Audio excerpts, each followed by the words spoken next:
The descending corridor of the pyramid, which opens to the north, arrives at ground level, where two almost identical spectacular chambers with high ceilings are aligned north to south and connected by a short horizontal passage. In the south wall of the second chamber, accessed by a staircase, another corridor leads to the final chamber, which is built within the masonry of the pyramid itself and aligned east to west.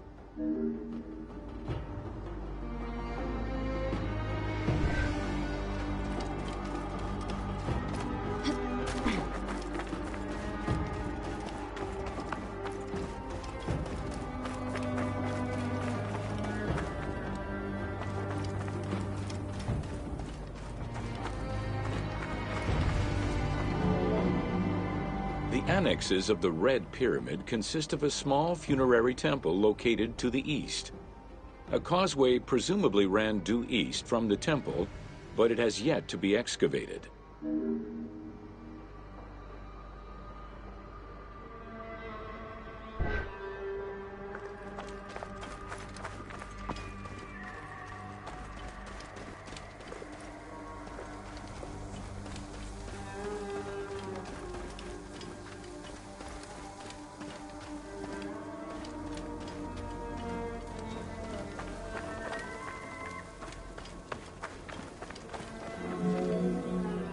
The Red Pyramid was structurally sound, and once finished, marked a remarkable design milestone. Finally successful in his attempts to build himself a suitable funerary monument, Sneferu knew his future beyond death was assured.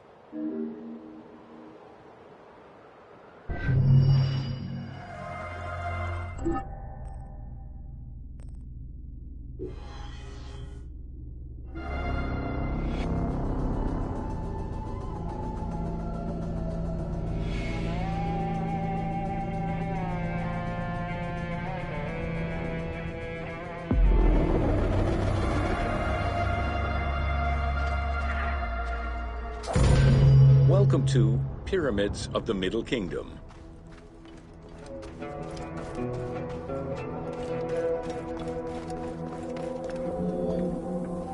During the Middle Kingdom era, the powerful rulers of the 12th dynasty resumed the tradition of elaborate pyramidal tombs.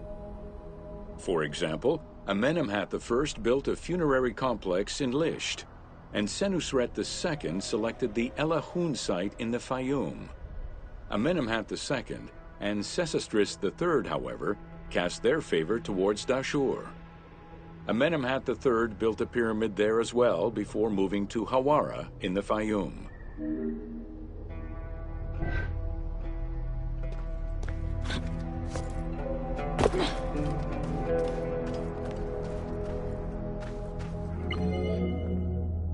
The plundering of tombs in troubled times prompted the architects of the Middle Kingdom to devise increasingly complicated means of security during construction.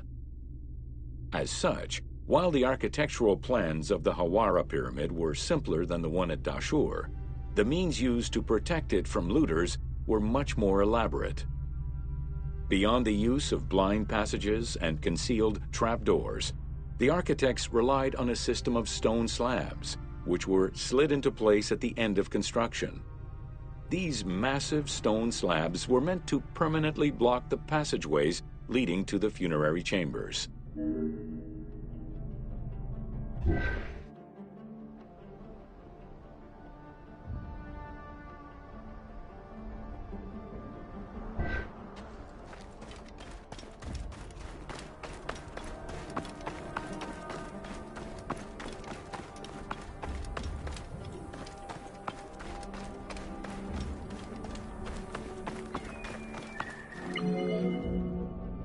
The kings of the 13th dynasty began building their pyramids at Masguna, south of Dashur, then moved on to Fayum and Abydos.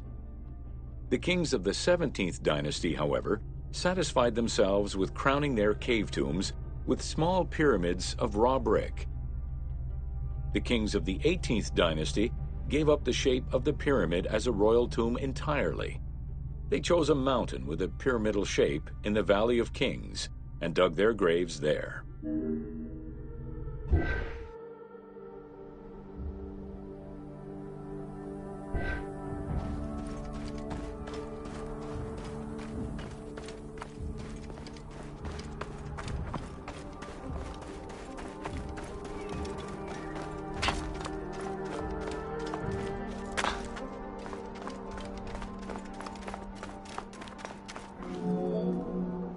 It was not until the Nubian pharaohs of the 25th dynasty that kings were once again buried under pyramidal tombs. In fact, today, the area of ancient Nubia, modern Sudan, contains a record number of 220 known pyramids to Egypt's 138.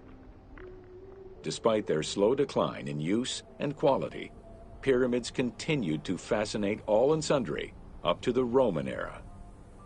They remain to this day a symbol of the religious dedication of the pharaohs and the grandeur of ancient Egypt.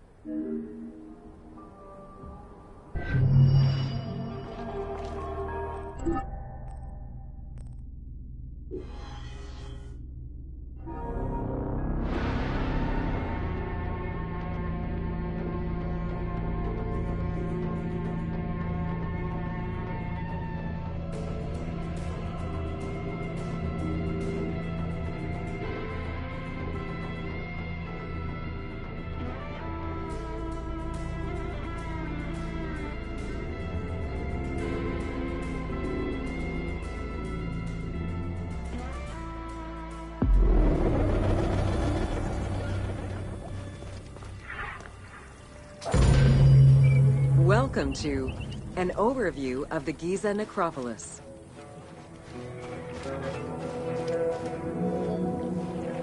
The Giza Plateau is located on the west bank of the Nile and was considered by ancient Egyptians as the domain of the dead.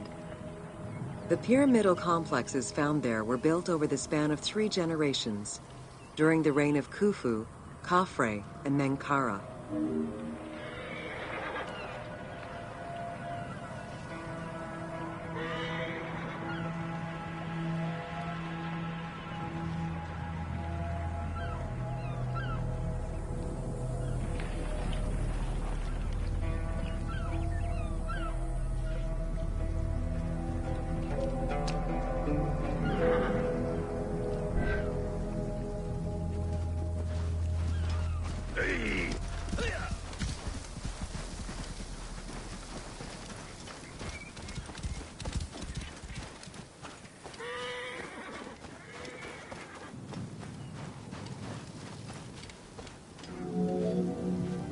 The Giza area, now famous for its 3 pyramids, is part of a wider grouping of funerary complexes.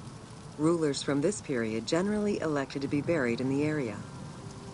The focal point of the entire region was the city of Memphis, chosen as the capital of Egypt at the beginning of the Old Kingdom.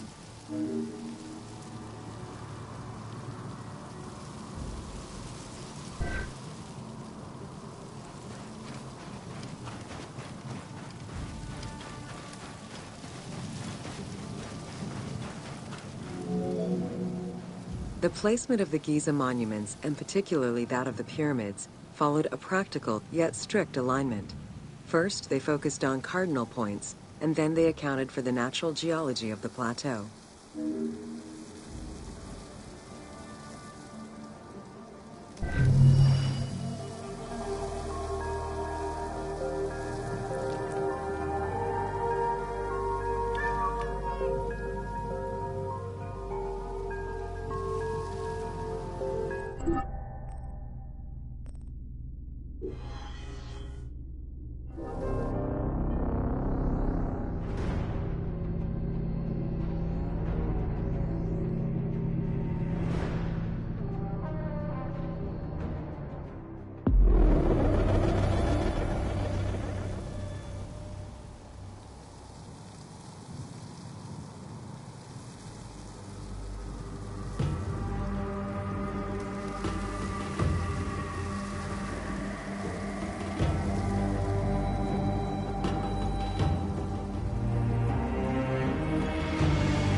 Don't forget, you can still use photo mode at any time.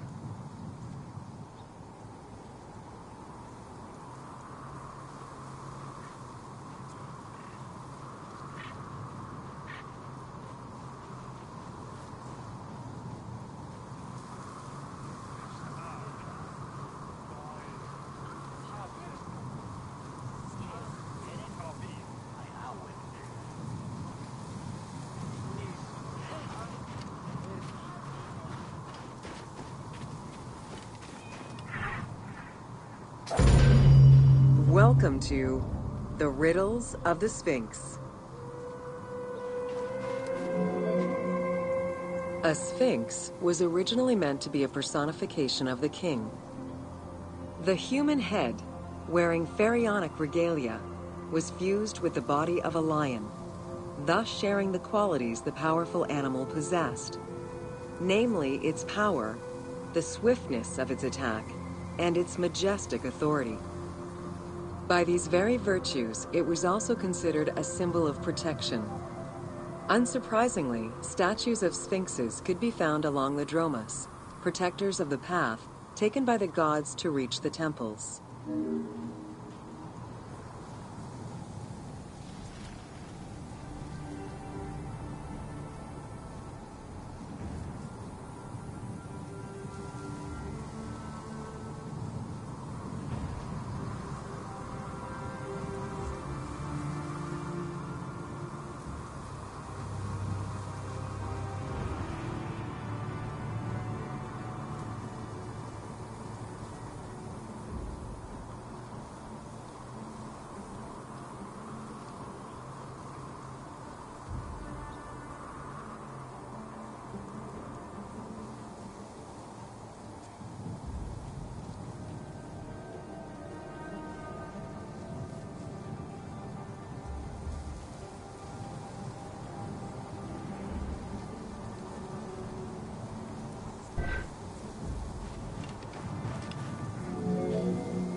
Over the centuries, enthusiasts and historians alike have wondered, who built the Sphinx?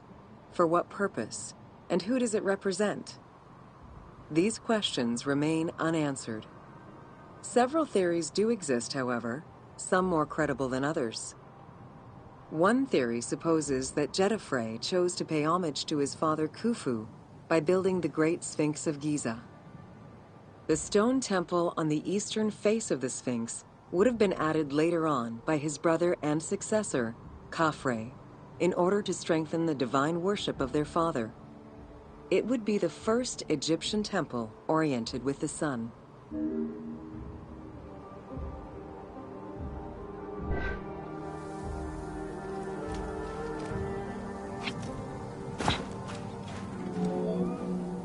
Another theory suggests that the Sphinx was built by Khafre and was meant to represent him.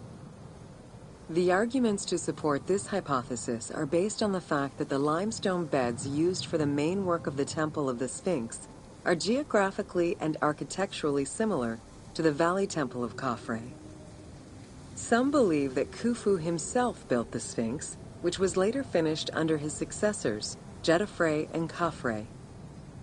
These arguments are based on the stylistics of the engraving, the typology of the nemes, and the absence of a beard at the time of construction.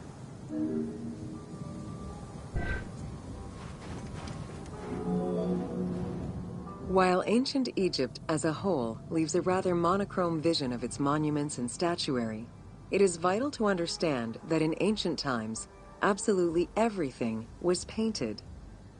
The sun, eating away at the pigments of the colors, the sand, the climate, and the implacable impact of time, unfortunately destroyed the glorious colors of the Sphinx of Giza.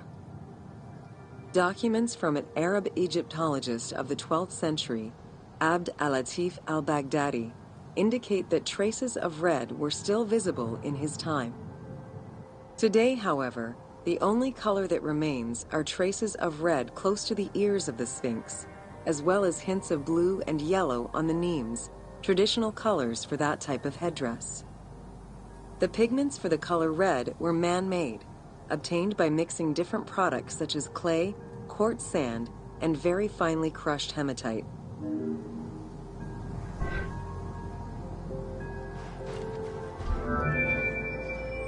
Red had a strong symbolism in ancient Egypt. It was both the color of life and the color of death. It could represent the sands of the desert or the brilliance of the sun. Red was also associated with the god Seth, vengeful and destructive. The Egyptian word for red, deshur, is also the word which was used to signify the desert, or the royal crown of Lower Egypt. In art, red was also the color used to paint the bodies of men, while yellow was used for women. It is possible that there were also color restoration efforts during the Saite period about 600 years before Cleopatra's rule, as indicated by notes on the inventory stele, discovered in 1858 by Auguste Mariette. It is because of this that the team made the decision to display it with its full range of colors, even though the Sphinx's colors would have likely faded by Cleopatra's time.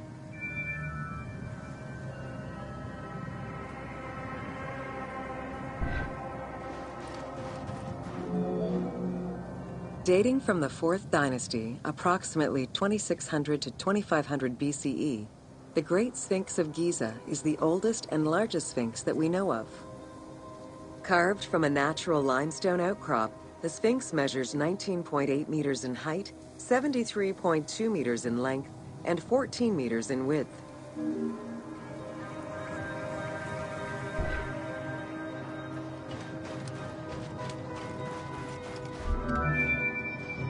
In order to bring polish to the imposing monument, several blocks of limestone were added after the initial construction phase. Since then, there have been numerous attempts at preservation. The polish present in the game integrates some aspects of modern restoration attempts. The team made this choice to present a more iconic version of the Sphinx of Giza to the player. Today, the Sphinx is called the Terrifying One. This appellation is translated from its Arabic name, Abu al-Hol, which in turn was derived from Baluba in Coptic.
The Sphinx as a whole was carved in situ from a natural stone promontory.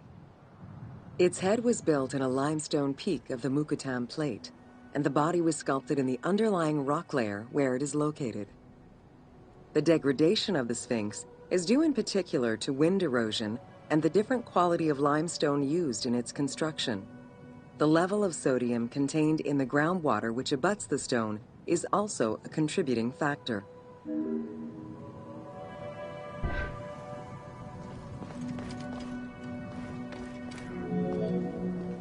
The natural bedrock is seen through the oblique natural strata of the Sphinx's body that are similar to the surrounding limestone.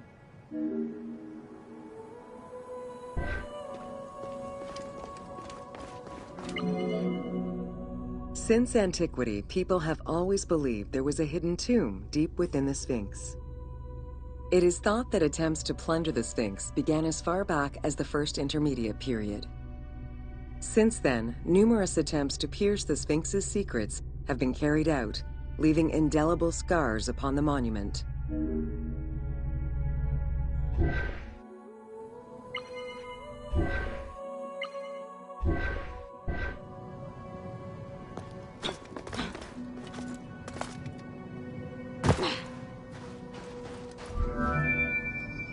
"12 meters long and cut during pharaonic times, another entrance in the back of the Sphinx aroused curiosity. Although Thutmose IV attempted to seal it off, it was possibly reopened by treasure hunters. It was rediscovered by Howard Vyse and mapped more recently by Mark Lehner. This entrance at the back of the Sphinx leads to different cavities of a few meters each, in directions going inside the statue's body and under the surface.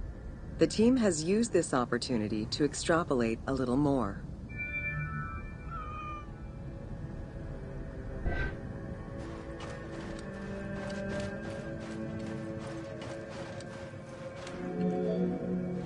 While there have been no major discoveries pertaining to the Sphinx of Giza in recent years, theories and hypotheses continue to emerge. Without validation provided by archaeological sources, however, they remain unsubstantiated.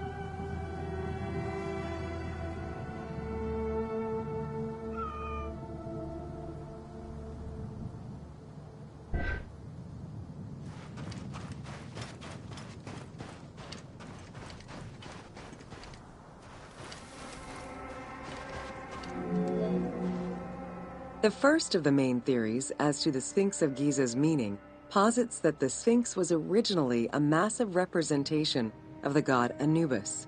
Its principal arguments are that the head of the Sphinx is disproportionate compared to the size of its body. The second theory believes that the representation of two sphinxes on the stela of Thutmose IV would indicate that another stone sphinx had existed on the site itself, possibly even in paired symmetry on the other side of the Nile. However, neither of these theories can be verified in any way.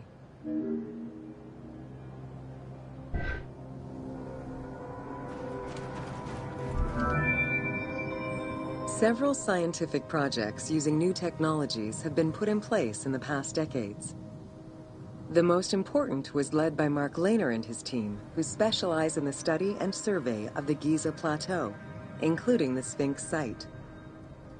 The mapping made it possible to see the materials used to construct the Sphinx, analyze the different layers of erosion, and figure out the most fragile areas to protect.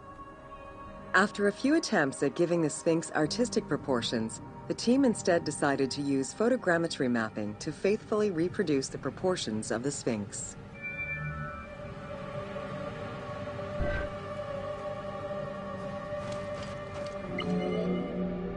What the Sphinx of Giza represented during its construction and how the Sphinx was perceived by the Egyptians of the New Kingdom are two very different matters. Originally a representation of the king imbued with the power of the lion, the Sphinx was eventually viewed as a direct representation of the most divine. It is theorized that kings of the New Kingdom believed that the Sphinx of Giza was the one who recognized and legitimized the ruler of Egypt. Thus, despite the fact the Sphinx of Giza was partially buried under the sand during his reign, Amenhotep II knew that the monument was of great importance.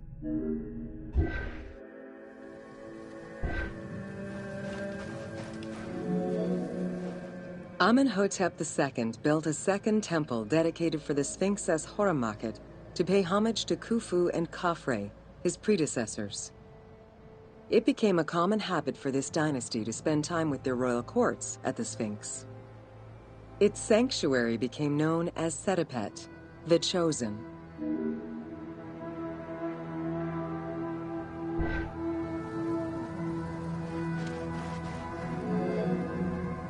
Egyptologist Mark Lehner believed that Amenhotep II built a statue of himself anchored between the paws of the Sphinx, likely to legitimize his reign, alongside a stela found by Salim Hassan. Many other pharaohs of this dynasty, such as Tutankhamun and Ramses II, also left marks of their passage in a similar fashion, sometimes even stripping the stones of nearby temples and pyramids to do so. Amenhotep II's son and successor, Thutmose IV, was a frequent offender.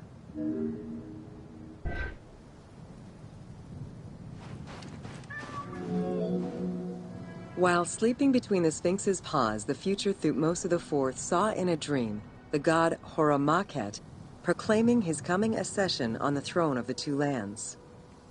This was, of course, on the condition that he remove all of the sand covering the Sphinx, which stood guard as the personification of the god, and should thus never be engulfed by the sands of the desert.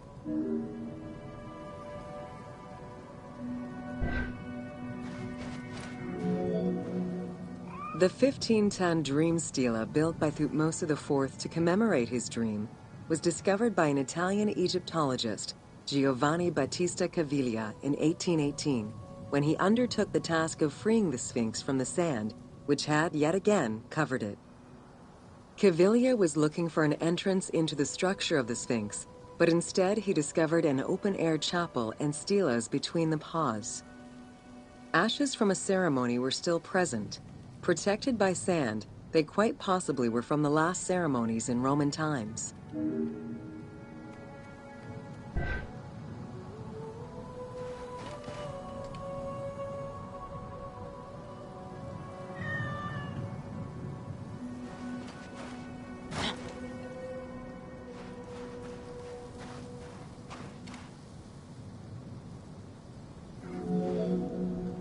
The 15-ton dream stela built by Thutmose IV to commemorate his dream was discovered by an Italian Egyptologist, Giovanni Battista Caviglia, in 1818, when he undertook the task of freeing the Sphinx from the sand, which had yet again covered it.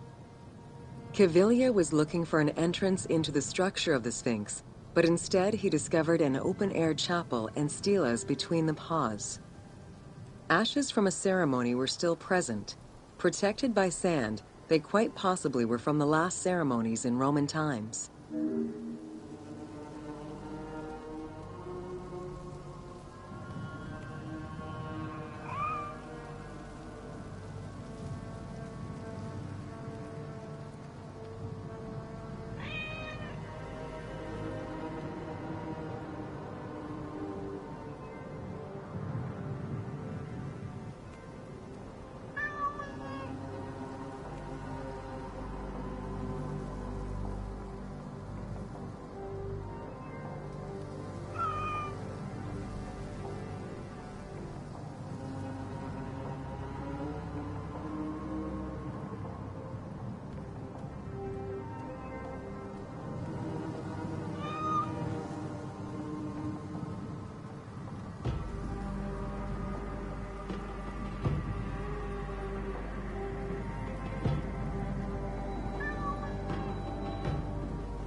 That same year, Caviglia discovered fragments of the Sphinx's beard that had probably been added during the New Kingdom.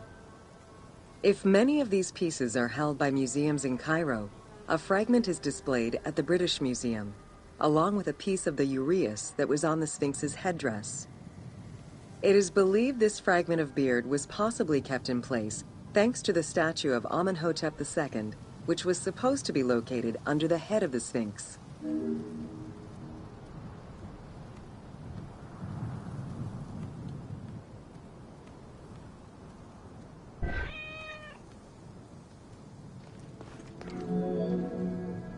A popular cultural legend purports that the nose of the Sphinx of Giza was lost during the time of Napoleon Bonaparte to the cannon fire of French soldiers in training. However, engravings from before the time of that campaign already depicted the Sphinx without a nose, indicating that it had been removed before the French campaign.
The most plausible hypothesis is based on the research of the German historian Ulrich Harman.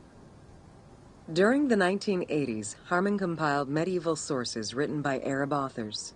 In doing so, he discovered that the Sphinx was once perceived as a favorable omen, a deity supporting sediment-nurturing floods and crops. Around 1378, a Sufi by the name of Muhammad Sa'im al-Dar could not stand this vision of the monument, and in an iconoclastic act, broke the nose of the Sphinx. According to the texts, he was then hanged and burned between the legs of the Sphinx for his crime.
welcome to Khufu's funerary complex.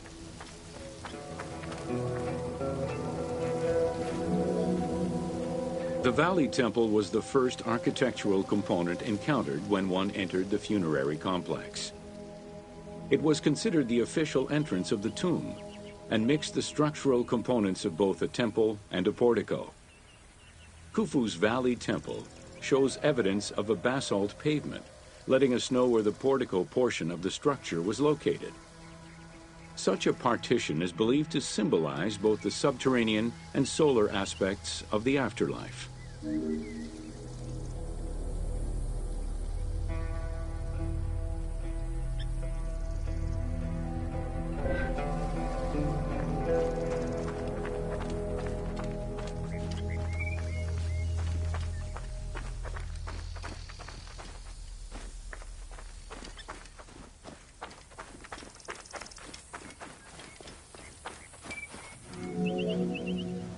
Khufu's causeway ran from the floodplain up to the plateau, linking together the Valley Temple and the Mortuary Temple.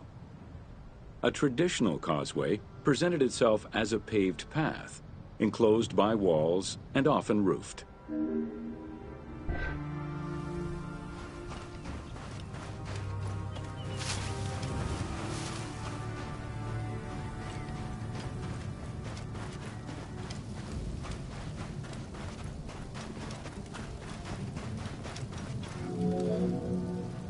Fragments discovered by archaeologists indicate that the walls in Khufu's causeway, one of the longest known to us, were decorated with carvings and possibly paint.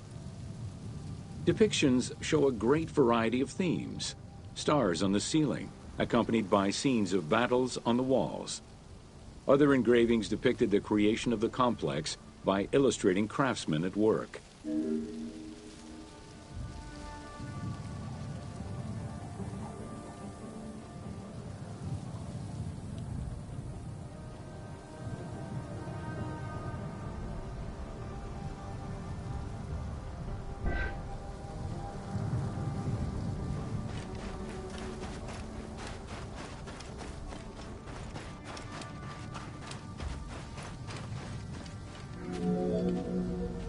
The most impressive private cemeteries of Giza are located east and west of Khufu's pyramid.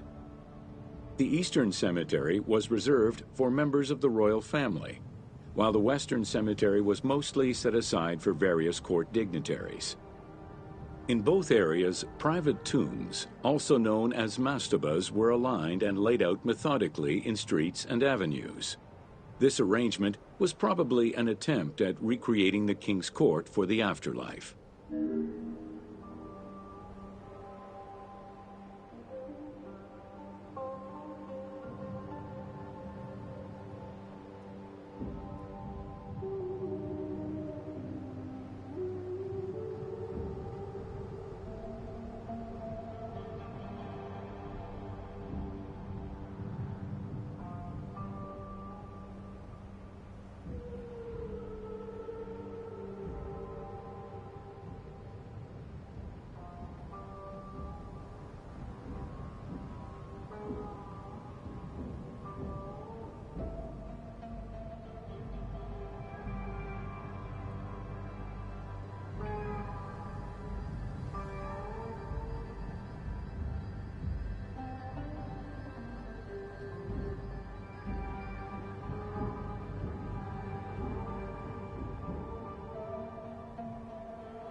To the east of Khufu's pyramid reside three smaller constructions, the three Queen's Pyramids.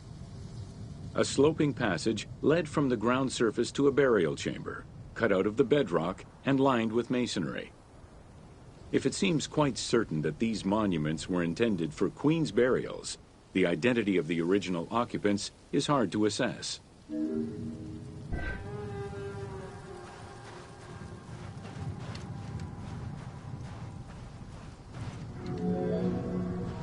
The northernmost pyramid was most likely meant for Queen Hetepheres, who is believed to have been Khufu's mother.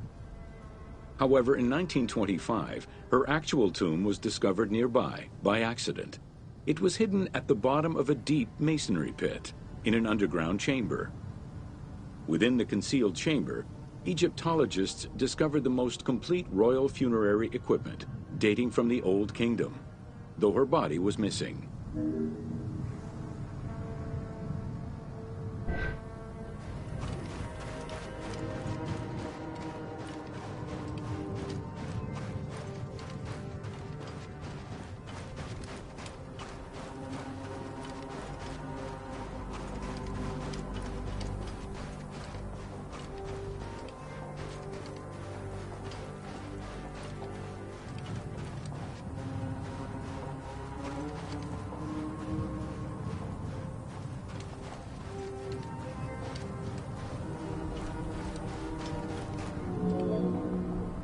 Within the vicinity of Khufu's pyramid, Egyptologists have uncovered 7 boat pits.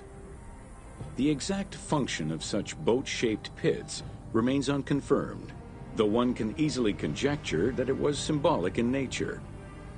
The boat pits being located at the eastern side of the pyramid, at the precise spot where the resuscitated king was supposed to reappear, could constitute evidence to support such an assumption.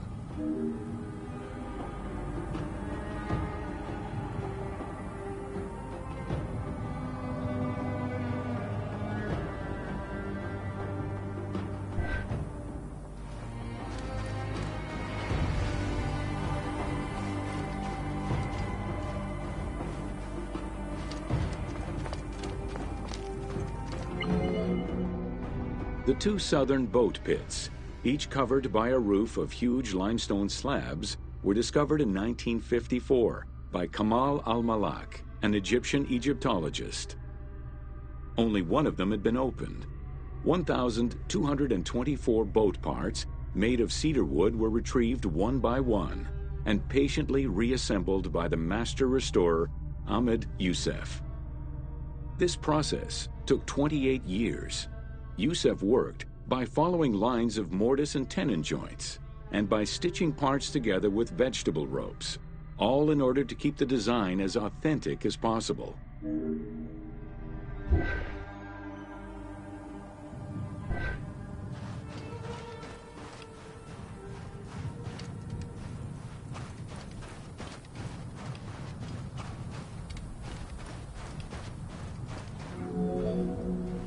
The Greek term pyramidion refers to the capstone of a pyramid or the tip of an obelisk. In ancient Egyptian, both components were called benben. This word was also used for a specific kind of food, a cone-shaped offering made of bread. The pyramidion was intended to be a miniature reproduction of the pyramid, making it equal to the monument itself in symbolic importance.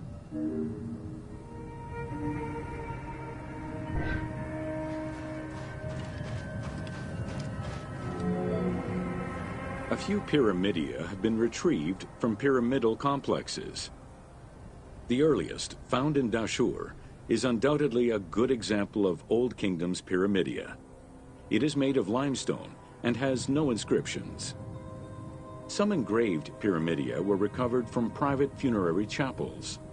Their inscriptions all related to the solar symbolism of the benben.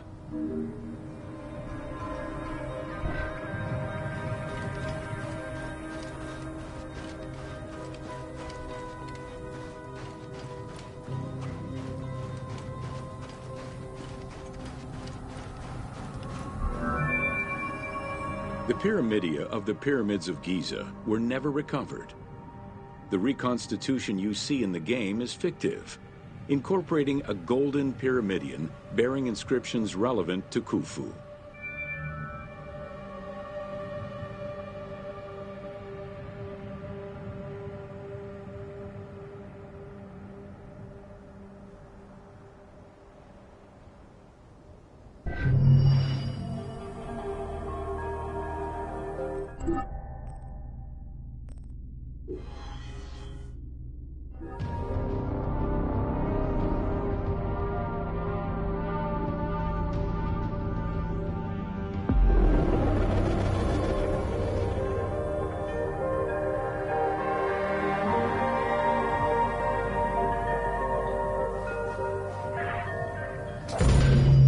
Welcome to Secrets of the Great Pyramid.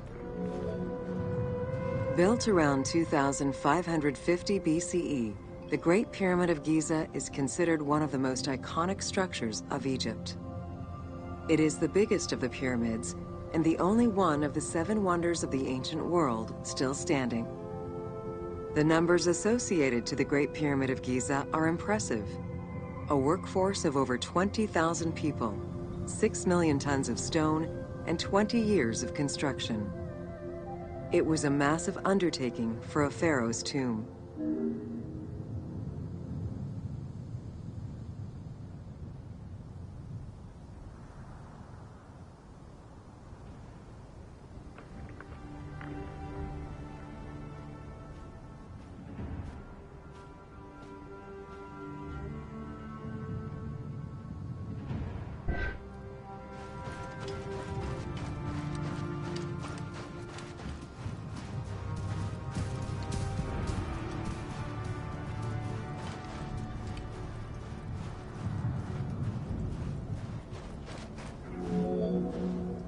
The construction of the Great Pyramid was also a display of power and opulence on the part of Khufu.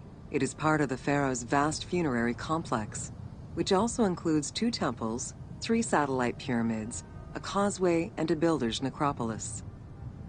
We can guess that the intent behind the construction of these monuments was Khufu's way of declaring himself one of the most powerful pharaohs to rule a unified Egypt.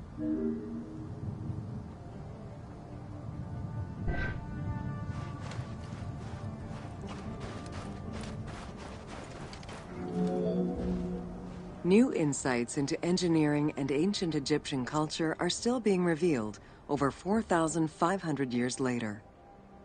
For example, a recently unearthed papyrus offers a glimpse into the life of a tradesman at the time of the pyramid's construction. Also, a logbook belonging to a team leader during the building gives details on the craftsmen, their work schedules, and the raw materials required.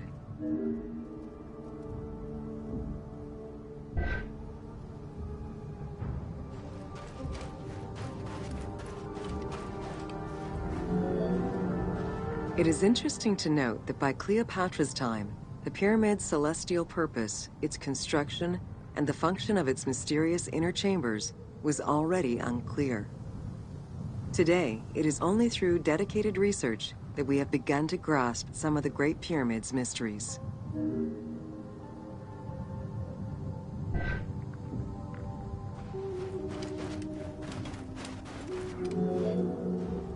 The Egyptians had polished their design for centuries by the time work on the Great Pyramid began. Intended as a tomb for Khufu, the Great Pyramid's structural design has been considered to be nearly perfect by engineers and historians ever since.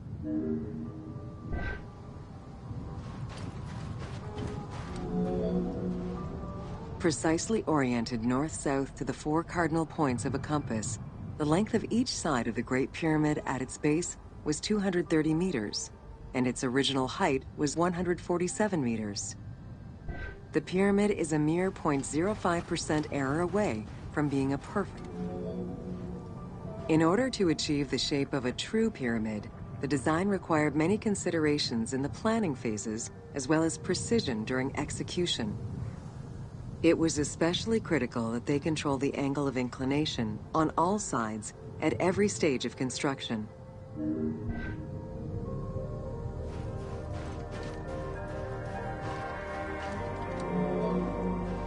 Materials for the Great Pyramid consisted of quarried limestone blocks, weighing between 2 to 15 tons each. The methods of moving these blocks into place is still debated by architects and Egyptologists. The precision of its design in an age with only soft metal tools, as well as the enormous scale of its construction, make the Great Pyramid one of the most impressive feats of human engineering.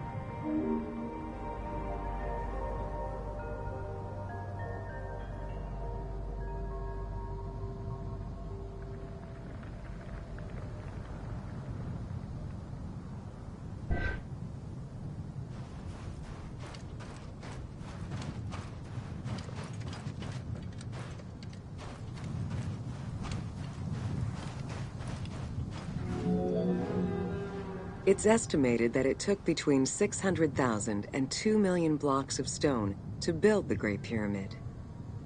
Experts calculate it would have required men to move 12 blocks every hour around the clock for 20 years to place the 2.3 million stones the monument is made of.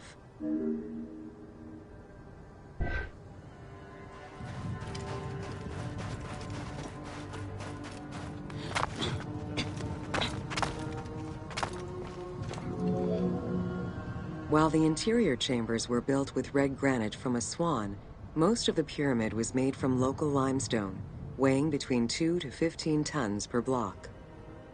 There is debate on how the pyramid stones were moved into place.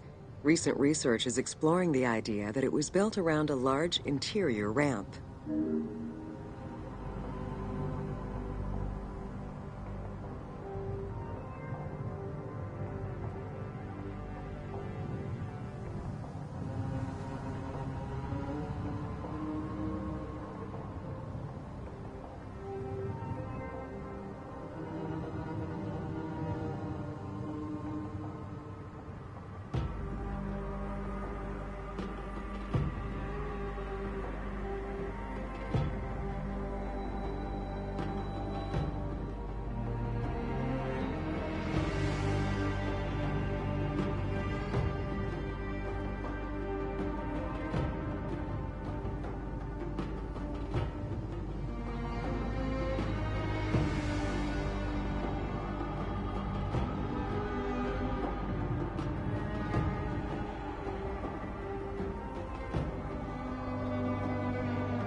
The recently discovered logbook confirms that the high-quality limestone of the outer casing was brought by boat across the Nile from a quarry in Tura.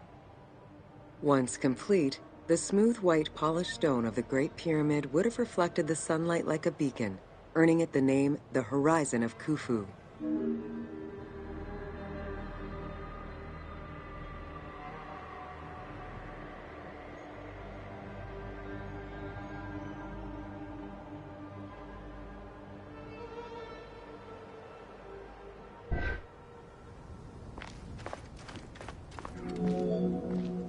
Over the centuries, thieves and travelers attempted to access the Great Pyramid numerous times.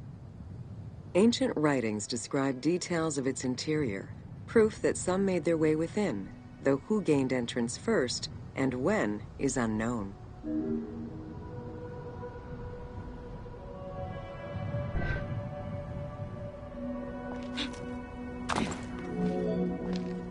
The main entrance of the Great Pyramid is located 17 meters above ground level. It faces north, likely in order to align with the North Star. Though the entrance passageway had been discovered in antiquity, any further access into the Great Pyramid was stopped by massive vertical slabs of rock. As such, present-day visitors to the pyramid must use the robber's entrance.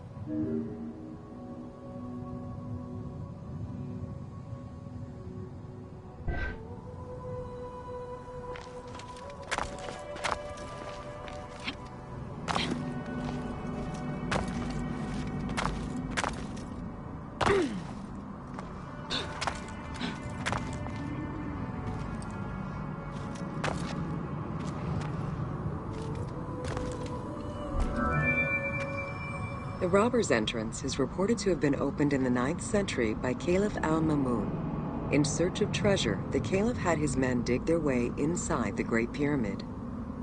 The most likely scenario is that they enlarged a corridor which had been created by tomb robbers during antiquity. As such, this is how the team can justify access to this wonder.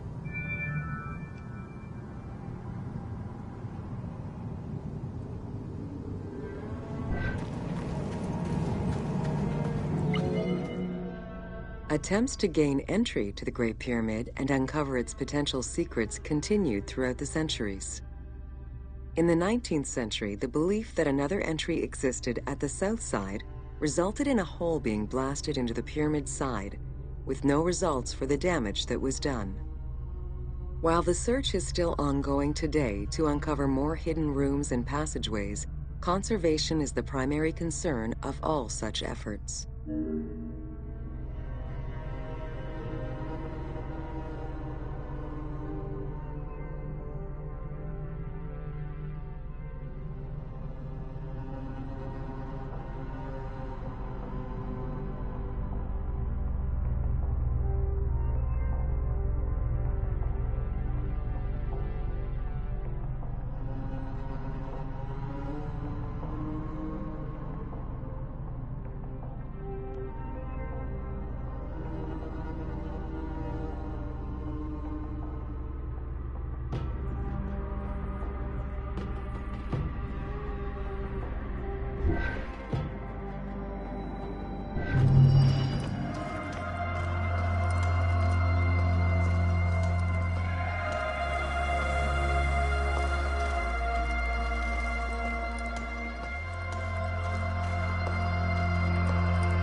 Welcome to the Great Pyramid of Giza, Upper Chambers.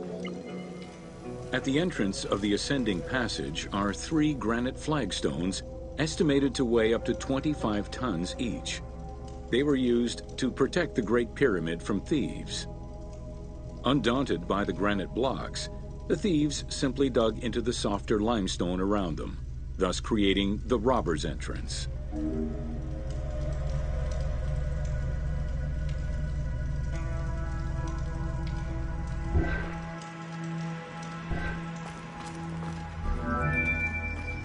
While in reality the robber's entrance is one single cavity which leads to both passages. In the game, the team created individual accesses to either passage. As such, in the game, one entrance leads to the ascending passage, while another leads to the descending passage.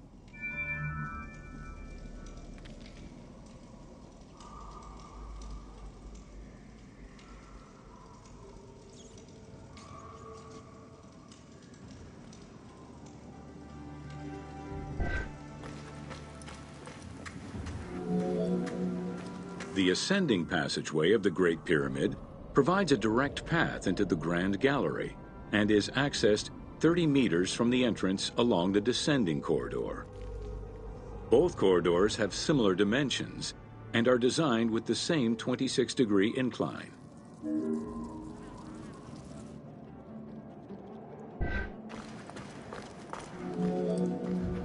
The ascending corridor has smooth masonry on its walls, and the layout includes many trapezoidal stones.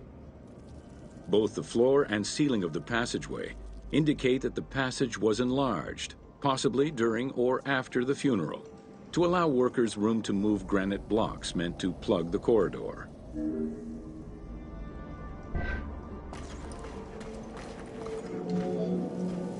The Grand Gallery's purpose is still debated among experts. It may have been intended to align with the stars, act as a buffer to protect the king's chamber, or simply to facilitate the transport of the granite blocks used inside the pyramid. Access to the queen's chamber was at the beginning of the Grand Gallery.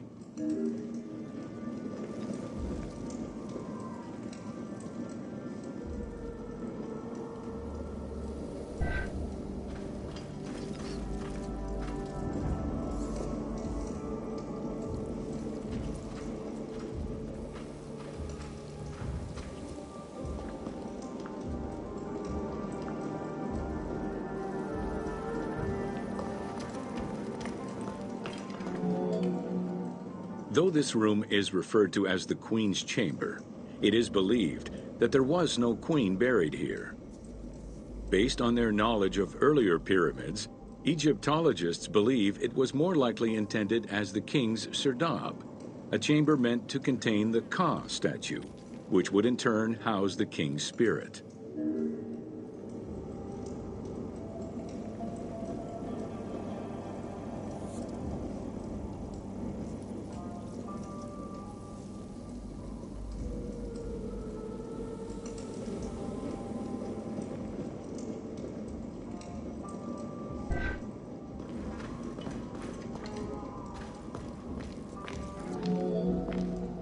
Situated exactly within the pyramid's center, on the east-west axis of the pyramid, the chamber has a vaulted ceiling and measures 5.7 by 5.2 meters. In the eastern wall, there is a niche tucked away in a small corbelled archway, which may have originally held the Ka statue. Behind this niche is another smaller hole, possibly dug out by thieves in search of further treasure.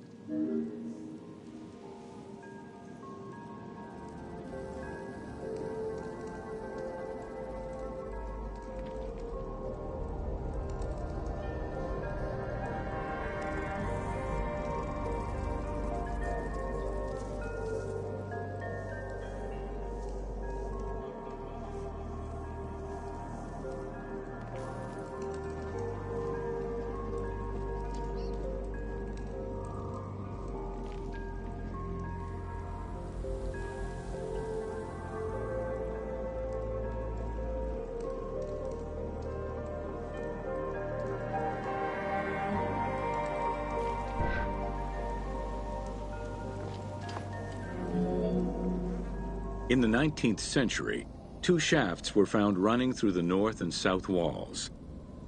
They each run in a horizontal line for 2 meters before sloping upward, and both are closed off with limestone blocks fitted with copper handles.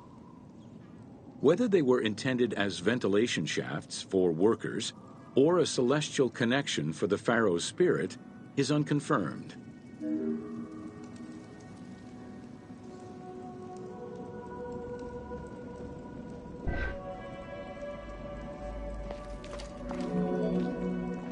A recent scan of the room indicated the presence of an unknown cavity hidden behind the north face of the walls over the descending corridor. Further investigation is still ongoing to ascertain the nature of the anomaly, so as to avoid risking damage to the monument.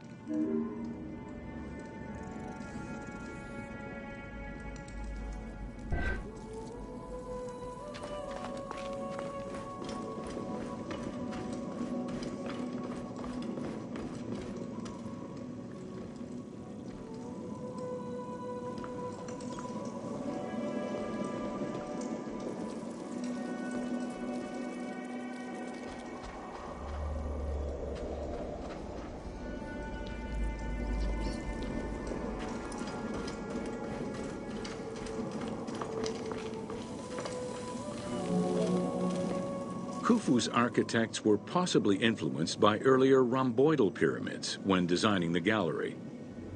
It is the longest corbelled vault ever built, measuring 47 meters long and 8.6 meters high. The walls were made to taper inward, allowing for better distribution of weight.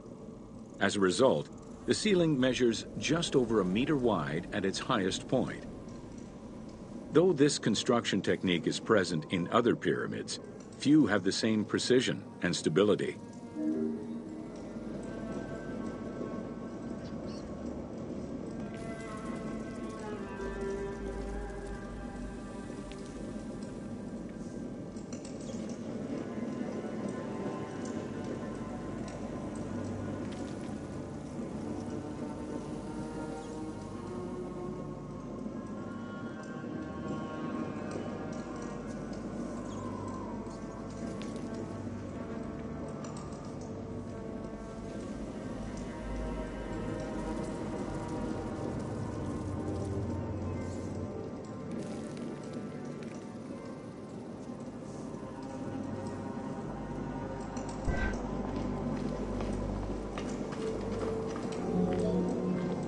While the space is visually dramatic, the gallery seemed to serve a practical function, though what exactly remains uncertain.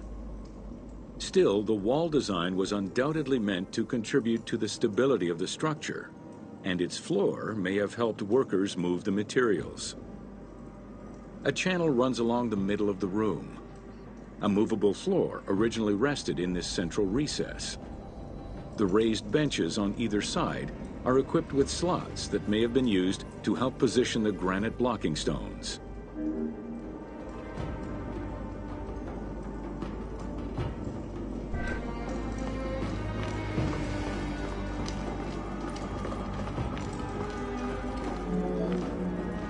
At the end of the Grand Gallery is the entrance to the antechamber leading to the King's Chamber. Directly above, there is another narrower horizontal passage that connects to the top of the King's Chamber and allowed the workers access to the weight relief rooms.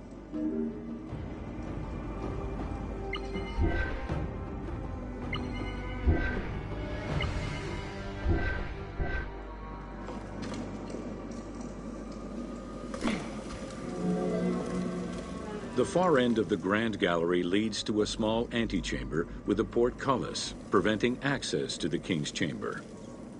The portcullis was composed of 3 separate granite slabs. They were designed to be lowered into place and seal the chamber after the burial of the king. The grooves dug out to hold the slabs in place are still clearly visible to this day. The elaborate locking system was composed of a series of grooves for the ropes and pulleys that dropped the stones into place like the notches on a key.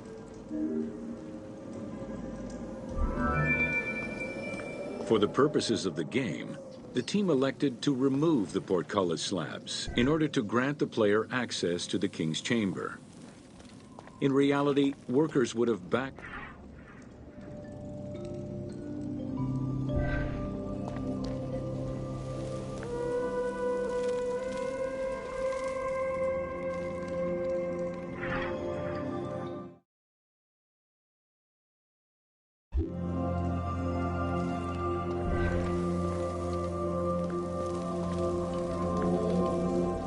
The King's Chamber is built entirely out of red granite.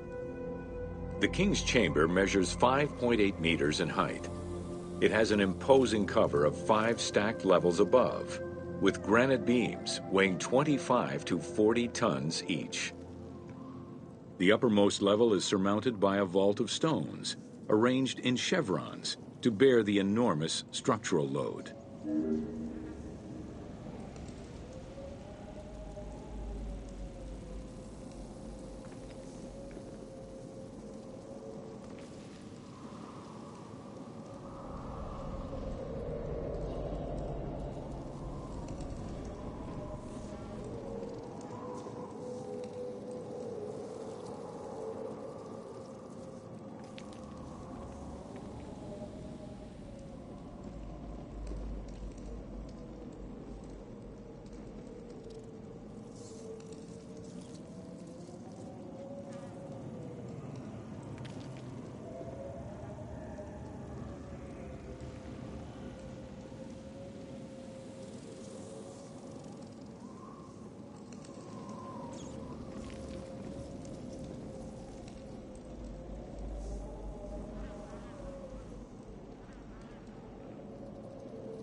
As in the Queen's Chamber, 2 shafts extend out from the room towards the north and south faces of the pyramid.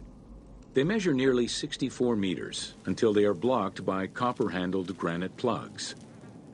Some experts in the culture of the Old Kingdom believe that the shafts were thought to lead the king's soul to the stars, with the incarnation of the pharaoh as the god Ra, represented by the northern well, and the god Horus by the southern well.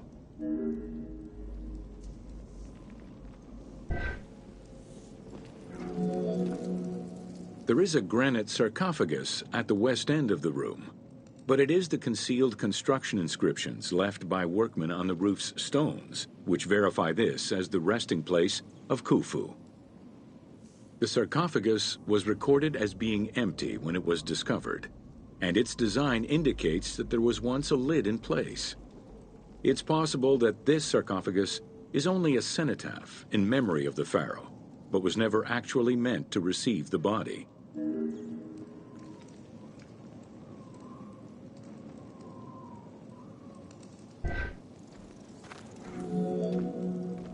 Khufu's mummy was never found.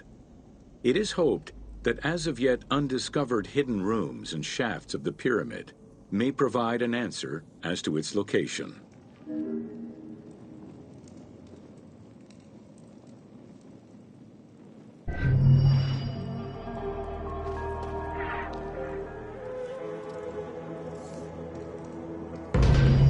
Welcome to Jean-Pierre Houdin's Theories.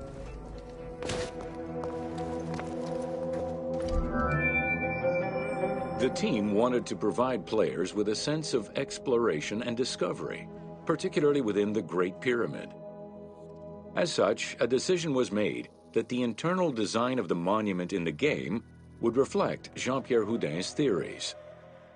While the antechambers of the king's tomb have yet to be discovered, Houdin posits that this is merely due to a unique design, placing the pharaoh's tomb at the center of the pyramid. The entire tour you are about to take was designed along Houdin's hypotheses.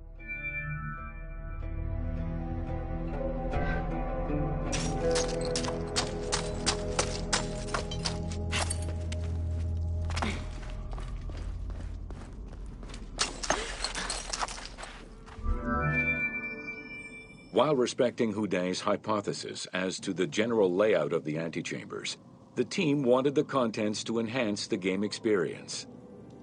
In regular royal tombs, the antechambers were filled with all the material goods needed by the pharaoh in the afterlife.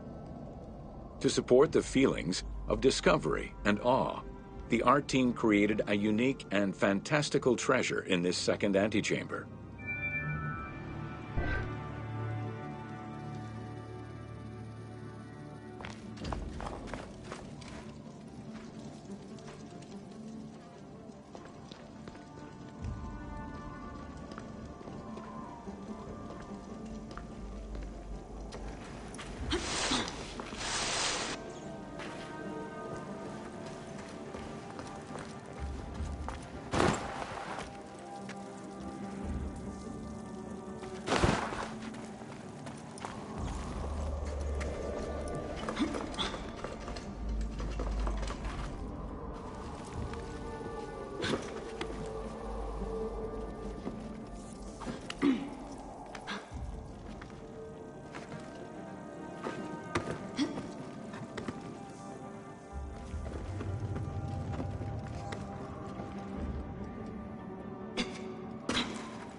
Houdin theorized that the ascending corridor and the Great Gallery were used by the workers to haul hoist the heavy beams above the king's chamber.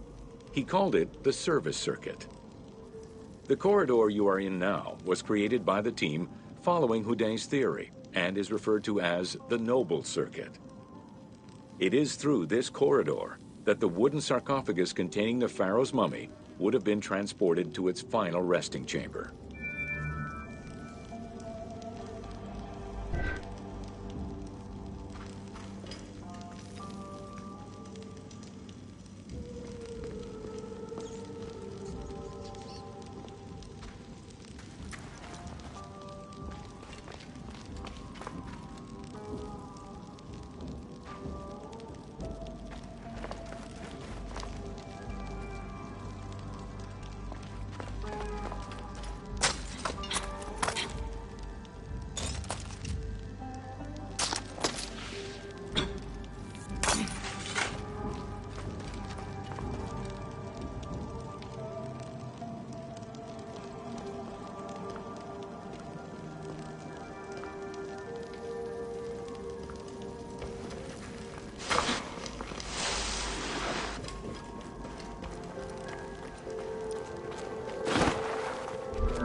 With this structure in mind, one can easily assume that the pyramid's entrance would have been connected to the two antechambers.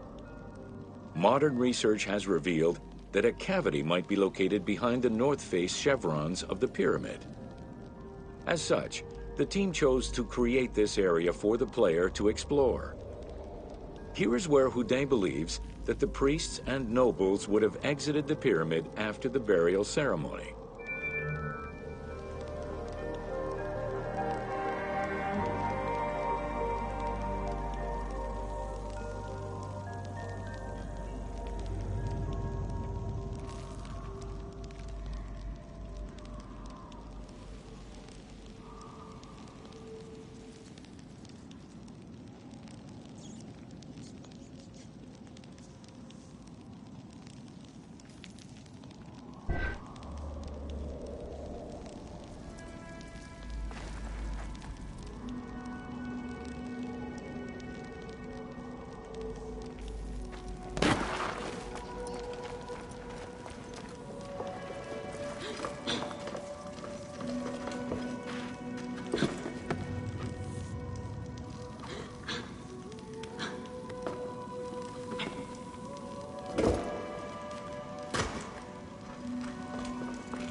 Many theories regarding the construction of the Great Pyramid rely on the usage of external ramps.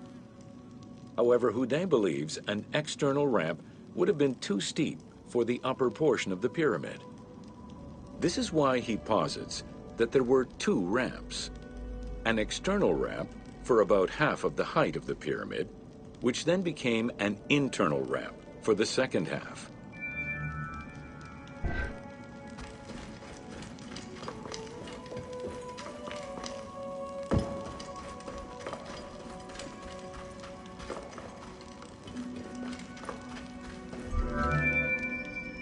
Houdet's theory states that this internal ramp followed the sides of the pyramid in an ascending spiral pattern.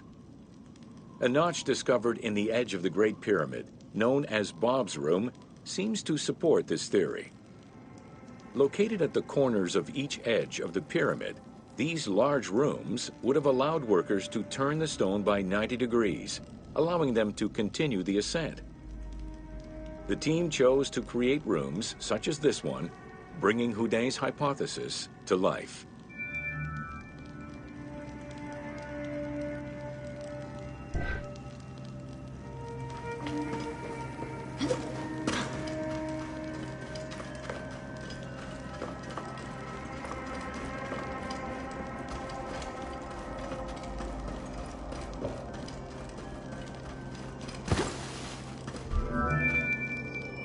This long corridor was the first section of the ascending internal ramp.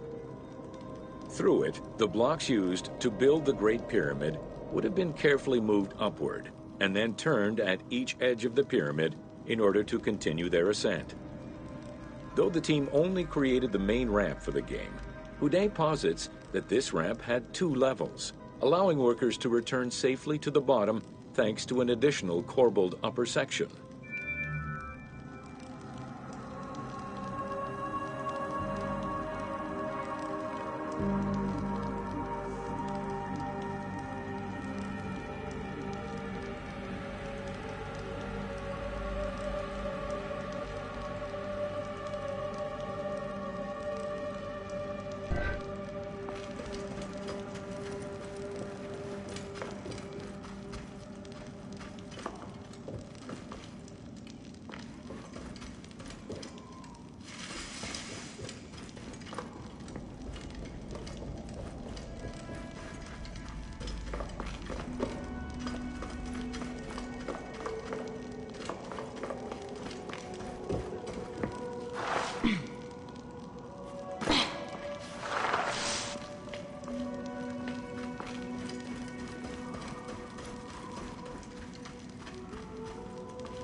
According to Houdet, the start of the inner ramp was located at the base of the southeastern face of the pyramid. This location would have been the junction point of the external and internal ramps.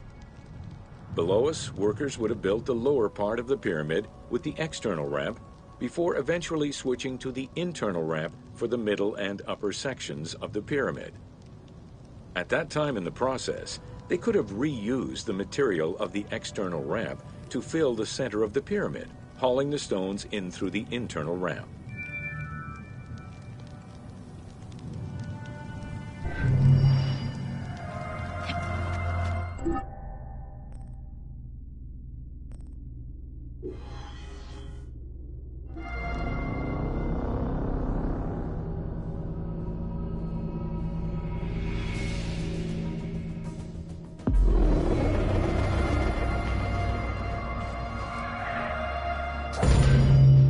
Welcome to Khafre's funerary complex. Since the very beginning of the Fourth Dynasty, mortuary temples were built adjacent to pyramids on the eastern side. Such a location, facing the rising sun, as well as the world of the living as a whole, held an important symbolic meaning, for it was within the mortuary temple that kings were revived through daily rituals.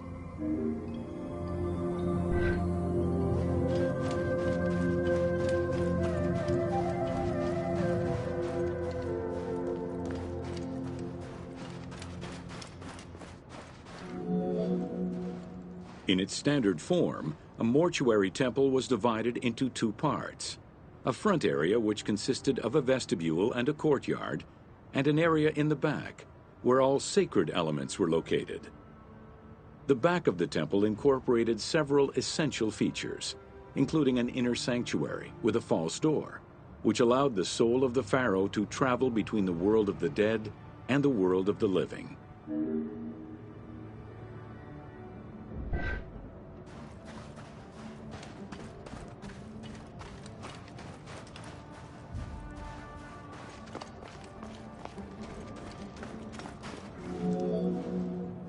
The largest of all such structures, Khafre's mortuary temple was entirely built with megalithic blocks of limestone from a nearby quarry and encased with granite. Parts of Khafre's mortuary temple, particularly the courtyard walls, are thought to have been decorated with splendid reliefs. However, not a single image of the king has been discovered inside the mortuary temple.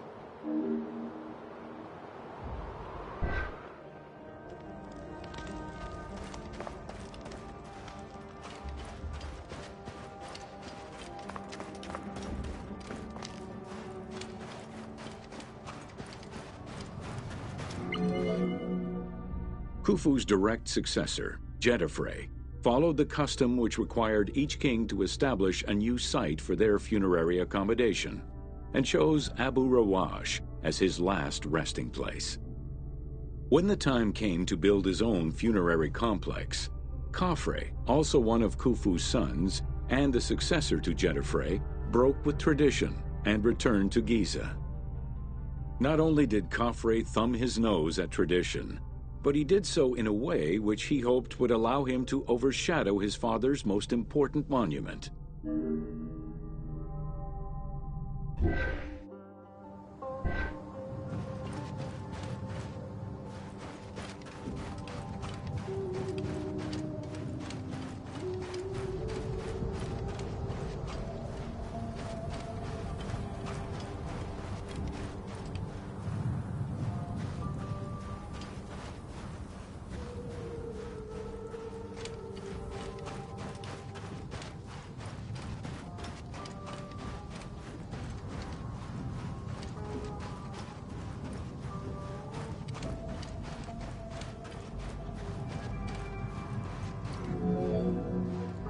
Though Khafre's pyramid is smaller than Khufu's, it was cunningly built on a more elevated bedrock layer than the Great Pyramid, making it appear higher than any other pyramid at Giza.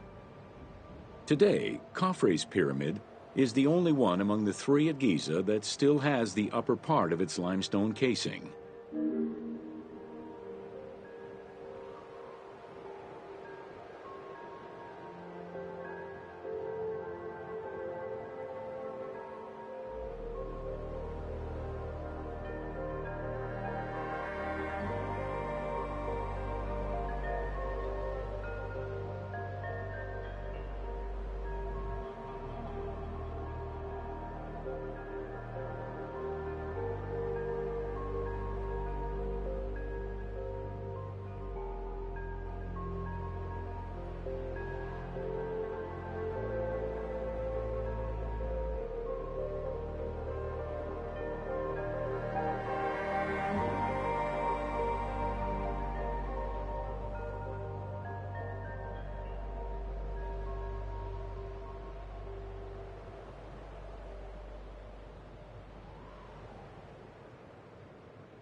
Considered a most sacred area, the Giza necropolis was strictly defined, both geographically and physically. An 8-meter thick Tura limestone wall completely surrounded the Great Pyramid. The only way inside would have been through the mortuary temple.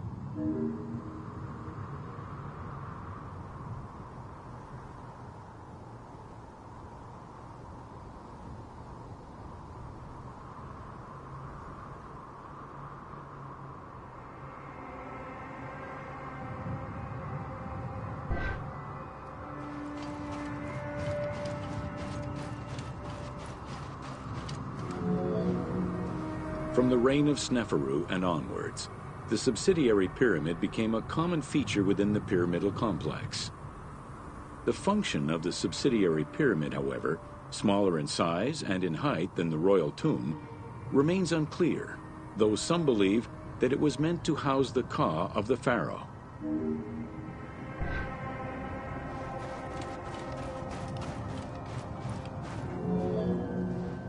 In mainstream media, the ka is often defined as the soul of the deceased. The truth is a bit more complicated.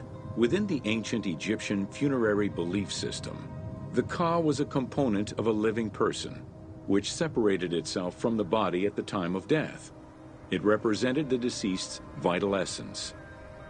In order for the deceased to ascend to a new life, whether in this world or the next, the ka had to be embodied in a statue, and its existence maintained through offerings and rituals.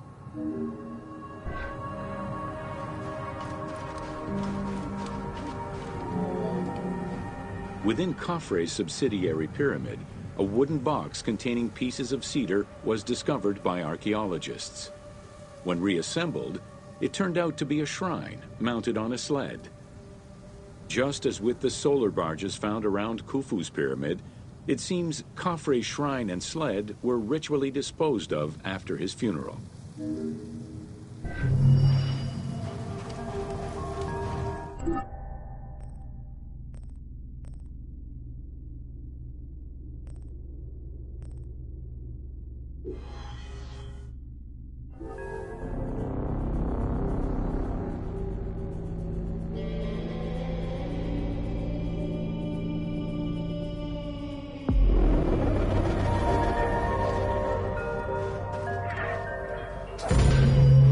Welcome to Menkaura's funerary complex.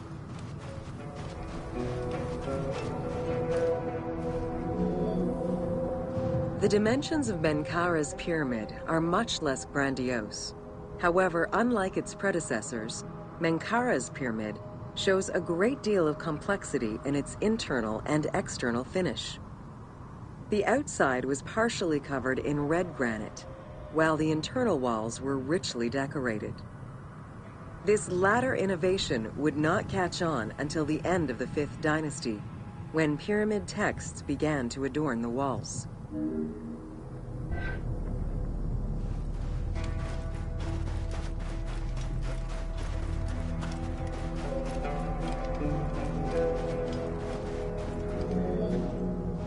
Menkaura's pyramid contains 2 sloping passages, both located in the northern side of the structure. The upper one was abandoned during the construction phase, whereas the lower one, slightly above the base of the monument, constitutes the real entrance. The lower passage leads to a first room, which, for the first time since the reign of Djoser, is decorated with engraved false doors.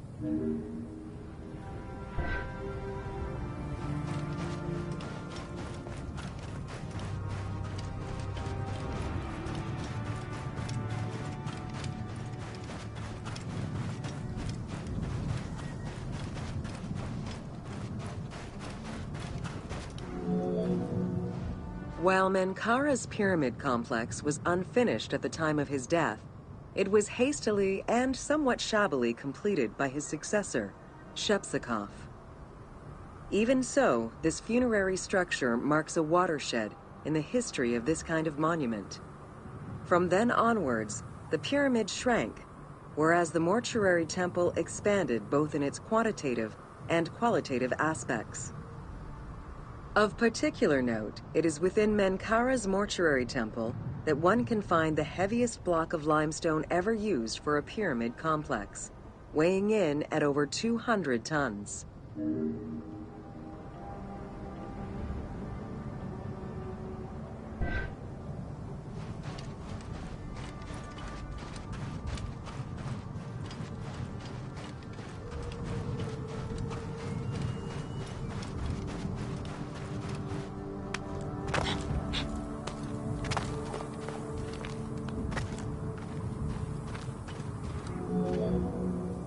Menkaura's causeway was completed in mud brick by the king's successor, whereas the lower part was nothing more than a simple ramp. As for the Valley Temple, it was built in 2 phases. The foundations were first laid out in limestone during Menkaura's reign, but the temple itself was completed in mud brick afterwards. As such, the Valley Temple was soon damaged and ended up being completely rebuilt during the 6th dynasty.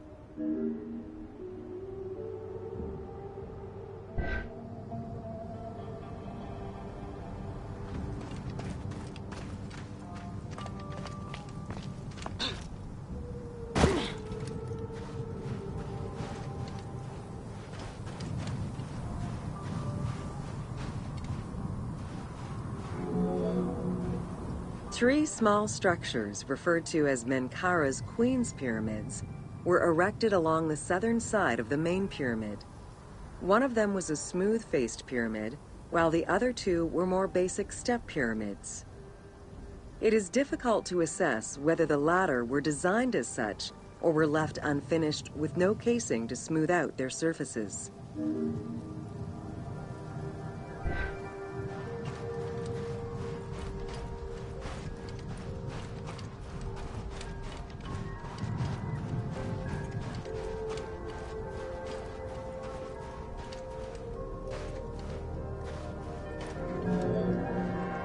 The easternmost pyramid was built with the traditional rooms and corridors found within a satellite pyramid meant to house the king's ka.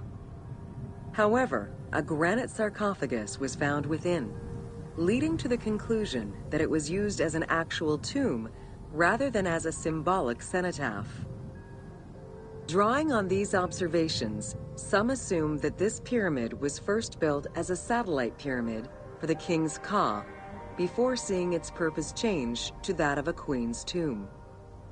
Which queen, however, remains a mystery.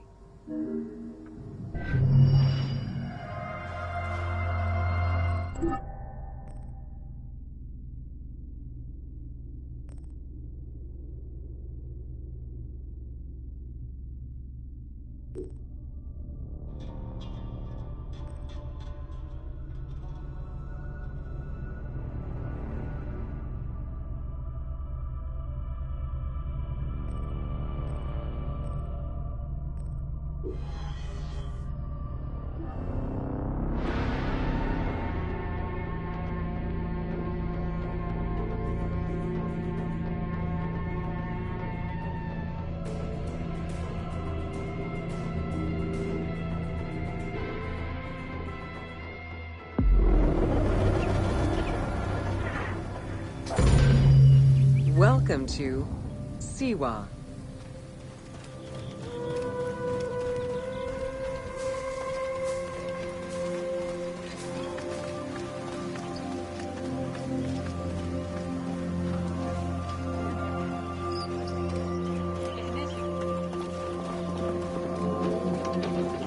The Siwa Oasis is in the western desert of Egypt. Geographically, the Siwan Oasis is located in a depression 20 meters below sea level. Its natural springs and warm climate aided in the bountiful production of date trees. Though clearly influenced to some degree by Egyptian and African culture, the area's isolation resulted in a unique society and language. While they worshipped the same deities, Siwan temple architecture differed from traditional Egyptian temples.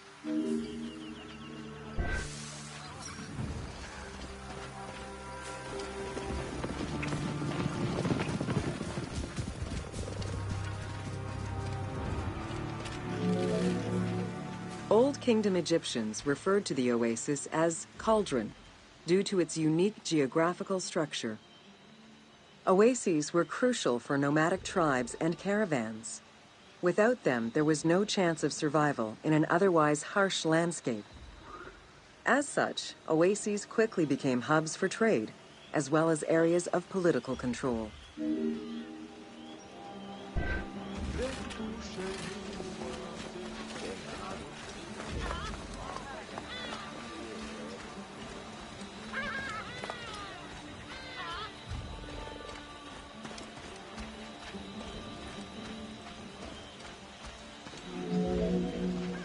Because of the dry climate, there is very little rainfall to sustain the oases.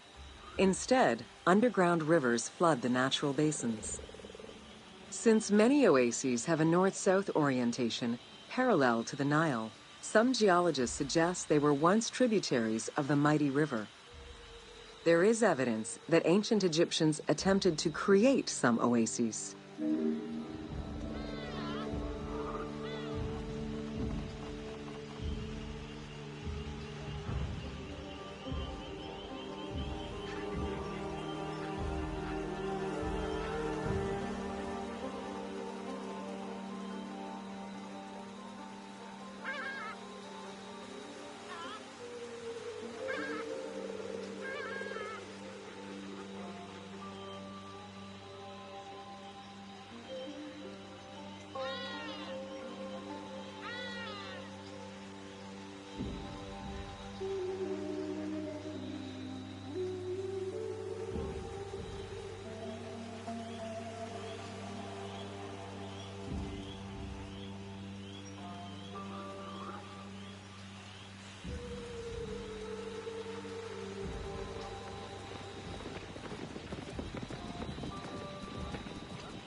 Ça va, when offen?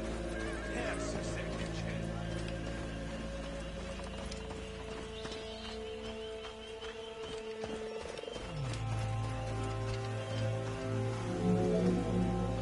The Libyan oases are the best known, as they are geographically and culturally linked to the Nile Valley and the Delta. These western oases have a distinct geology from the other regions of Egypt. The most famous and important oases are Karga, Dakhla, Farafra, Baharia, and Siwa.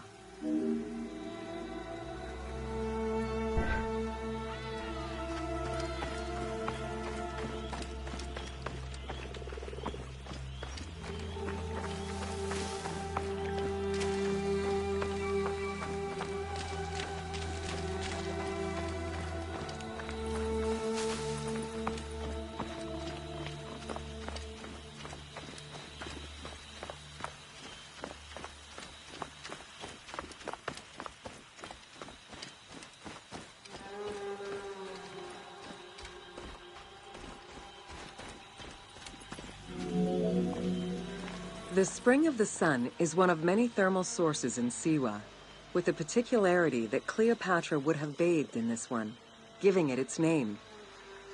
The presence of the source beneath was attested already by Herodotus during the 5th century BCE, when the oasis was called Amuneion by the Greeks of Cyrene.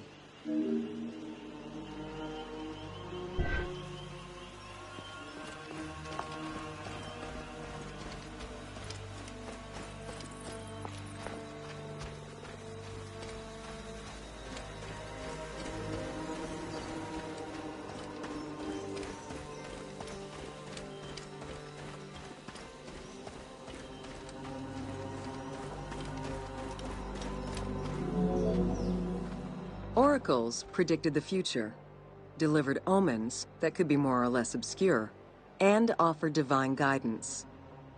The Siwan oracle was considered one of the 3 greatest of the ancient world, alongside the oracles of Delphi and Dodoni. Because of the Greek colonies in Cyrenaica, the temple associated Zeus with the worship of Ammon.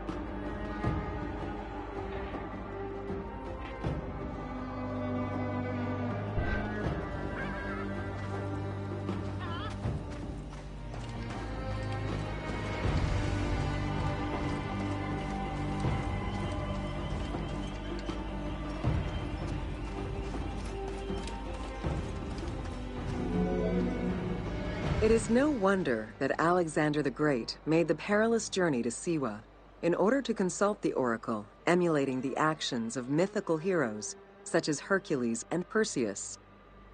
This action earned the approval of the oracle, who validated his claim as Pharaoh of Egypt. He was confirmed as the son of Ammon, conferring upon him the most legitimate claim to date of all Egypt's foreign invaders. Bummer.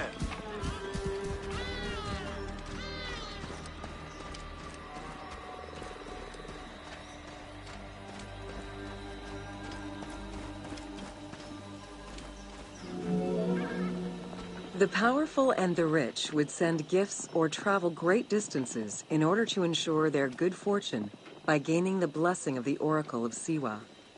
Every successful blessing only increased the soothsayer's prestige. Runner Eubotus, a famous citizen of Cyrene, consulted the oracle in order to know if he would win the 93rd Olympic Games race in 408 BCE. He did, enhancing the standing of the Siwan oracle in the process.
The Temple of the Oracle of Amun was built in the 6th century BCE by Pharaoh Amasis. In the game, its entrance is guarded by ram-headed sphinxes, the animal representing Amun. They were inspired by similar statuary located at the British Museum. Another option would have a Greek-influenced representation of Zeus Amun, a human-headed sphinx with horns. This representation of Zeus Amun was very popular in Siwa.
Welcome to the Katara Depression.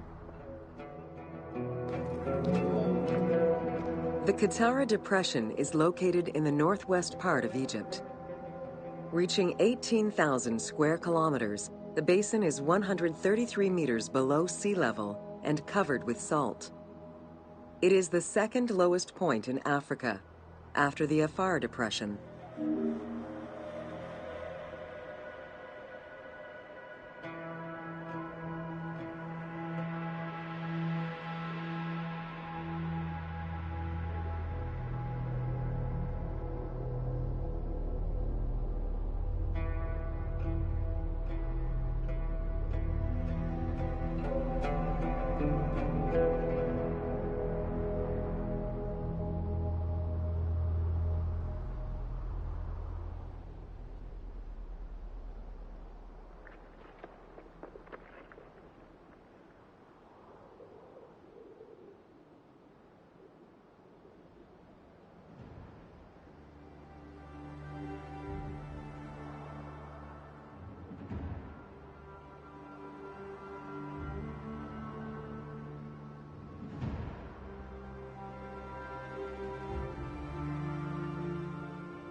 The climate is very arid, with average temperatures reaching 36 degrees Celsius.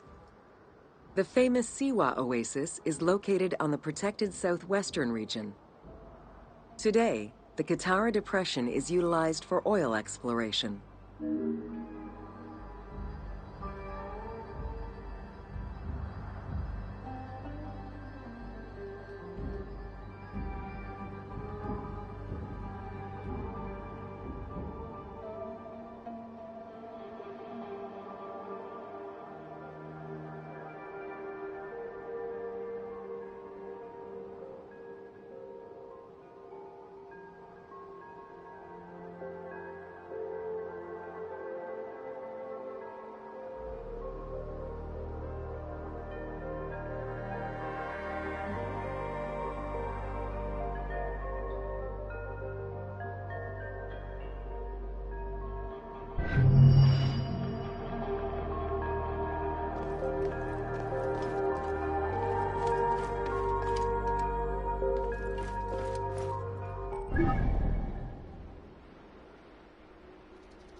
Welcome to the Fayoum.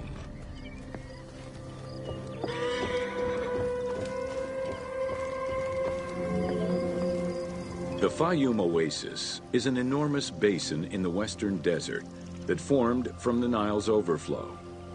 As such, it is not considered a true oasis, though it gives its name to the region, which covers Lake Moeris. The oasis harbors some of the oldest archaeological artifacts of the region, indicating that the area has been inhabited by hunters and gatherers since the Neolithic period. The Fayoum Oasis drains into Lake Moeris, which was a large freshwater lake, but at some time became a saltwater lake. In the 12th dynasty, ancient Egyptians redirected the water flow with a dam and dug a supply canal using the lake as their reservoir. Irrigation enabled them to continue growing crops of figs, grapes, and olives year-round.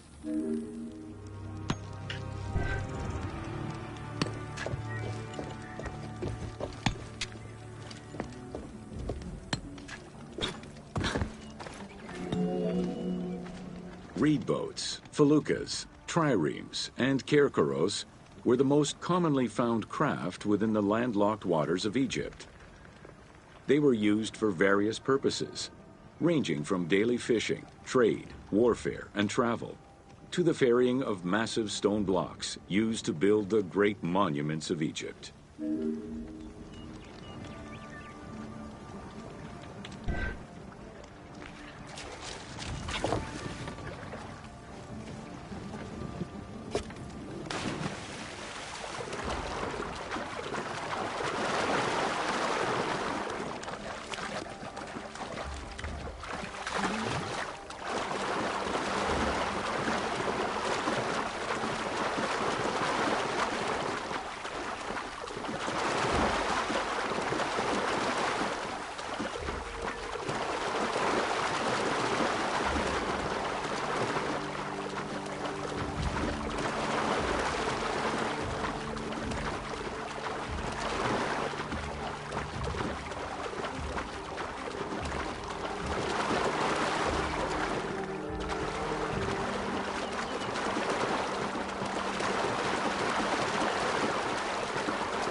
هرويه وعب كيفي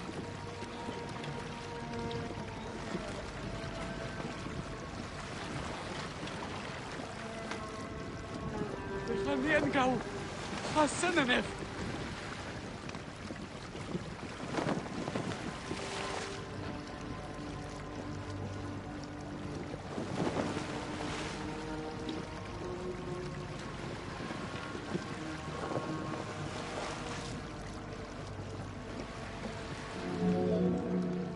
The most impressive pyramids of ancient Egypt date from the Old Kingdom and can be found on the sites of Giza, Saqqara, and Dashur.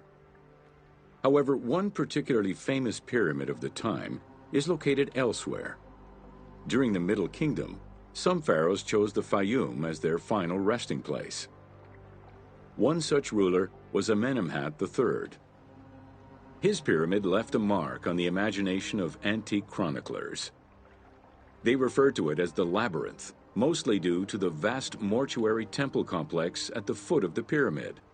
Herodotus mentioned that he had visited 12 courts and over 3,000 of its chambers. But he was also well known for being prone to hyperbole.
Amenemhat's pyramid was built with a brick core and covered with stone slabs, designed to be impenetrable.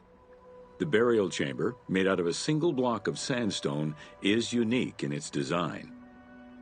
Richard Lepsius and Flinders Petrie both explored the pyramid site, measuring 385 meters by 158 meters, and identified it as the location of the labyrinth. Their research conditions were difficult, as most of the site had been submerged by the nearby canal. Furthermore, the stones from the complex and the outer casing of the pyramid had been quarried away long ago. Ubisoft decided to give life back to this lost monument and the many crypts that were said to be devoted to the sacred crocodile god, Sobek.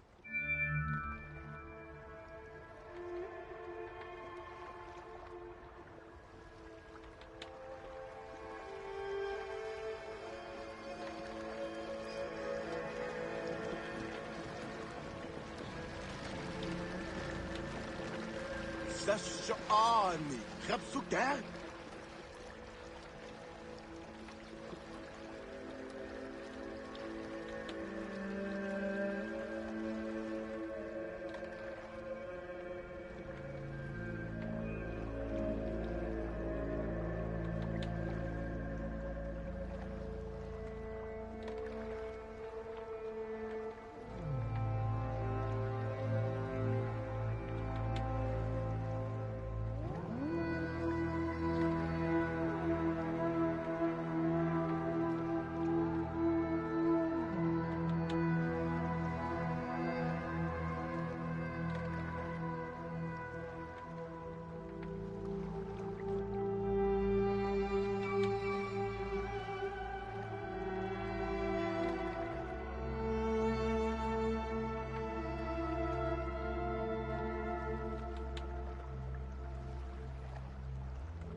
Founded during the 5th dynasty, the site was popular during the 12th dynasty under the name of Shedet.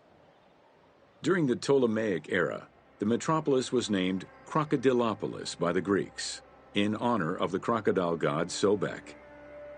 During the Greco-Roman era, the Clearchs, soldiers of the Ptolemies, settled there after their military service and expanded the irrigation systems.